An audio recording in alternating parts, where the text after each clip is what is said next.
Swamitva survey అనేది గ్రామాలలో ఉన్న ఇళ్ల యాజమానికి సంబంధించిన చట్టబద్ధమైన రికార్డులను అందించడానికి ఉద్దేశించిన పథకం.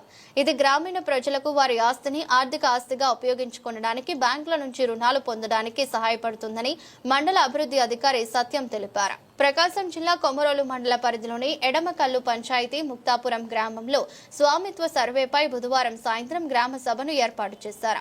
మండల అభివృద్ధి అధికారి సామికొమ్ము సత్యం, ఉప మండల అభివృద్ధి అధికారి చెన్నారావు పాల్గొని గ్రామ సభలో గ్రామానికి సంబంధించిన భూ వివరాలపై ప్రజలతో మాట్లాడారు.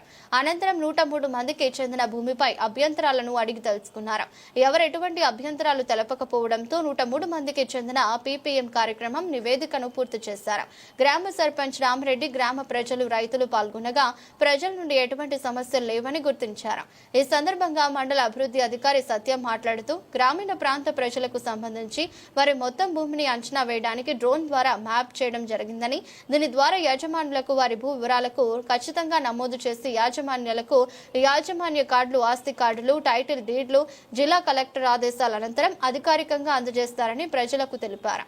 స్వామిత్వ సర్వే పథకాన్ని 2020 జాతీయ పంచాయతీ దినోత్సవం ఏప్రిల్ 24వ తేదీన ప్రధానమంత్రి నరేంద్ర మోదీ ప్రారంభించారని ఆయన గుర్తు చేశారు. కార్యక్రమంలో సర్పంచ్, ఇంజనీరింగ్ అసిస్టెంట్లు, సర్వేయర్లు, ఇతర సచివాలయ ఉద్యోగులు పాల్గొన్నారు.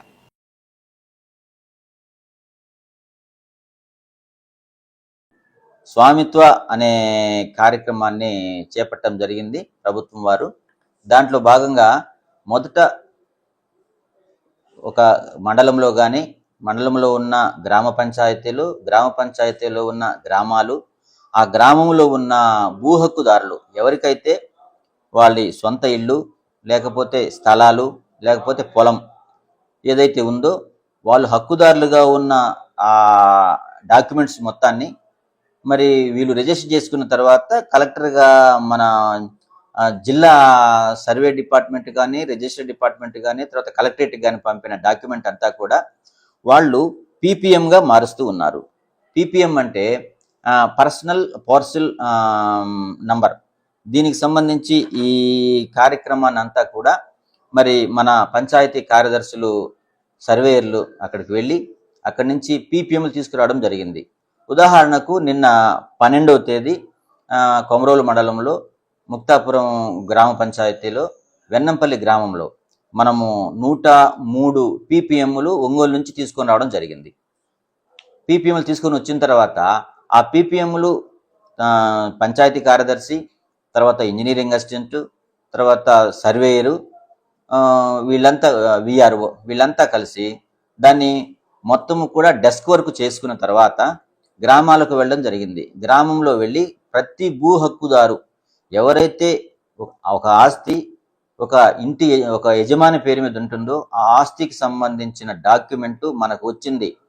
పీపీఎంలో ఏముంటాయంటే ఆ ఆస్తికి సంబంధించిన హద్దులు, ఆ తర్వాత ఆస్తికి సంబంధించిన గ్రాఫ్ స్కెచ్ ఉంటుంది, తర్వాత దానికి సంబంధించిన పూర్తి వివరాలు, తర్వాత ఇరుగు పొరుగు వారి యొక్క పేర్లు అన్నీ కలిపి ఉంటాయి. ఇవన్నీ కూడా వీళ్ళు రోవర్ తీసుకొని వెళ్ళి, రోవర్ అనగా ఈ కొలతలు వేసే మిషన్, దాన్ని తీసుకుని వెళ్ళి రోవర్ ద్వారా వాళ్ళు గ్రౌండ్ ట్రూతింగ్ చేశారు. గ్రౌండ్ ట్రూతింగ్ అంటే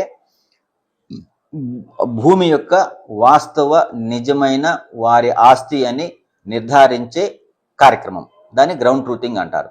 ఆ కొలతలు అయిపోయిన తర్వాత గ్రామంలో సపోజ్ మనం అనుకున్నాం వెన్నంపల్లిలో 103 అని, ఆ 103 గ్రామాలకు సంబంధించి గ్రౌండ్ ట్రూతింగ్ అయిపోయిన తర్వాత వెక్టరైజేషన్ చేస్తారు. రెవెన్యూకి సంబంధించిన సర్వేయరు, ఇంజనీరింగ్ అసిస్టెంట్ కలిసి వాళ్ళు కంప్యూటర్లో వెక్టరేషన్ చేస్తారు.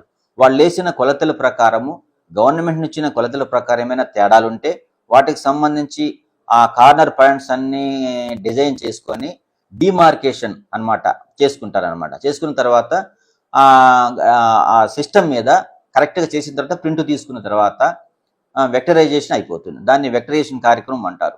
వెక్టరైజేషన్ అయిపోయిన తర్వాత ఏదైతే ఉంటుందో మరి కలెక్టర్ గారు, డిపిఓ గారు, కమిషనర్ గారి ఉత్తర్వుల మేరకు వాళ్ళందరికీ కూడా మేము గవర్నమెంట్ దగ్గర మీకున్న భూ హక్కుకు సంబంధించిన పత్రాల ప్రకారం, మేము కొలతలు వాస్తవంగా తీసిన ప్రకారం ఈ విధముగా డాక్యుమెంట్లో మీకు ఇలాంటి కొలతలు వచ్చాయి, ఇది మీకు సంబంధించిన మీ భూ హక్కుకు సంబంధించిన వివరాలు అని చెప్పి వాళ్ళకి 9(2) అనే నోటీస్ ఇస్తాం. వాళ్ళకి 9(2) నోటీసెస్ వాళ్ళకి ఇచ్చిన తర్వాత వాళ్ళు చూసుకున్న తర్వాత ఆ భూ హక్కుదారులు ఎవరైతే ఉన్నారో వాళ్ళు నాకు నా డాక్యుమెంట్ ప్రకారం, నా దగ్గర ఉన్న రిజిస్టర్ పట్టా ప్రకారం, నా దగ్గర ఉన్న కాగితాల ప్రకారం, నా దగ్గర ఉన్న డాక్యుమెంట్స్ ప్రకారం ఇది కరెక్ట్ అని నిర్ధారించుకుంటే మా దగ్గర ఉన్న అనెక్సర్ 2లో వాళ్ళు సంతకాలు చేస్తారు.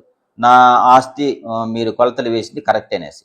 ఎవరైతే అభ్యంతరం తెలియపరుస్తారో ఇలా కాదు, నాకు ఇంకా పక్కన ఒక 4 సెంట్లు ఉంది, 5 సెంట్లు ఉంది, అది దీంట్లో కలవలేదు, మీరు తప్పుగా కొలతలు వేశారు కాబట్టి దీన్ని కరెక్ట్ చేయమని వాళ్ళు మనకి 10(2)లో నోటీస్ ఇస్తారు. 10(2)లో నోటీస్ ఇస్తారు. 10(2) ప్రొఫార్మాలో ఇస్తారు మనకి. అది ఇచ్చిన తర్వాత 10(2)లో ఏదైతే అభ్యంతరాలు వస్తాయో అవన్నీ కూడా అనెక్సర్ 3 అనే ప్రొఫార్మాలో మేము ఫిలప్ చేసేసి రెవెన్యూ వారికి ఇస్తాం. వాళ్ళు డిటి గారు, డిప్యూటీ తహసీల్దార్ గారు, తర్వాత విఆర్ఓ, తర్వాత సర్వేయర్, ఈ ముగ్గురు వెళ్ళి వాస్తవంగా ఎంత ఉంది, వీళ్లకు మరి ఆ పక్క ఈ పక్క ఉన్న స్థలాల ప్రకారం వాళ్ళ డాక్యుమెంట్స్ ప్రకారం ఇక్కడ ఎంత ఉంది, ఇవన్నీ చూసిన తర్వాత మళ్ళీ ఈ భూ యజమానులు ఎవరైతే అబ్జెక్షన్ తెలియపరుస్తున్నారో వాళ్ళ డాక్యుమెంట్ని కరెక్ట్ చేసి తీసుకొచ్చి మళ్ళీ మాకు పీపీఎం డాక్యుమెంట్స్ మాకు ఇస్తారు. రివైజ్డ్ పీపీఎం డాక్యుమెంట్ మాకు ఇస్తారు. ఇచ్చిన తర్వాత అది ఈ కార్యక్రమం అంతా వారం రోజుల్లో జరుగుతుంది. ఇచ్చిన తర్వాత ఈ అబ్జెక్షన్ వచ్చినవన్నీ కూడా రెక్టిఫై చేసి వాళ్ళని తృప్తిపరిచి కొలతల విషయంలో ఆ డాక్యుమెంట్ని తెచ్చి మళ్ళీ మనం అనెక్సర్ 2లో రాసేసి ఆ తర్వాత మనము గవర్నమెంట్కి సబ్మిట్ చేసేస్తాం. గవర్నమెంట్ సబ్మిట్ చేసిన తర్వాత ప్రభుత్వం నిర్దేశించిన దినాలలో వీటికి సంబంధించి డాక్యుమెంట్ వెరిఫై చేసి జిల్లా లెవెల్లో వీళ్ళకి కరెక్ట్ అయిన భూ హక్కు పత్రాన్ని తయారు చేసి ఇవ్వటానికి ప్రభుత్వం వారి కార్యక్రమం నిర్వహించారు. కాబట్టి ఆ కార్యక్రమంలో భాగంగా నిన్న మేము వెన్నంపల్లిలో ఈ కార్యక్రమం జరపడం జరిగింది.